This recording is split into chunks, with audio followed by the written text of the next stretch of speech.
இன்னும் வாடா நீங்களா எழுதி முடிக்கல. நம்ம எதிர்கட்சி தோத்ததுக்கு ஒரு ரீசன் சொல்லியிருப்பாங்க. சோசியல் மீடியா, நாங்கள் சோசியல் மீடியா இன்ஸ்டாகிராம் சொல்லக்கூடிய அதை பயன்படுத்தி எப்படி நீங்க தோத்ததுக்கு இன்ஸ்டாகிராம் தான் காரணமா? சொல்லறதுலயே ஒரு நியாயம் வேணாமா? இப்ப கவிச்சி வாயுதானத்தை காட்டி மக்களை சிலர் ஈர்த்திருக்கிறாங்க.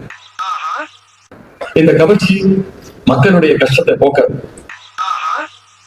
அடிப்படை பணிகளை நிறைவேற்றது, எந்த பிரச்சனைக்கும் அது தீர்வு காணாது. அவனை சொல்லி நிறுத்துங்களேன்டா, அவன் நிறுத்துற லூசுக்கு மட்டும் வந்து கிடக்காமறா. இதுக்கு தளபதியான மாசா ஒரு ரிப்ளை கொடுத்திருப்பாங்க, அதை பாருங்க. அரசியல் புரிதல் இல்லாம மக்கள் நமக்கு ஓட்டு போட்டுட்டாங்களாம். இந்த கவர்ச்சியில மயங்கி மக்கள் நமக்கு ஓட்டு போட்டுட்டாங்களா? நான் என்ன சரி விடுங்க. அட வெக்கம் கட்டுவீங்களா?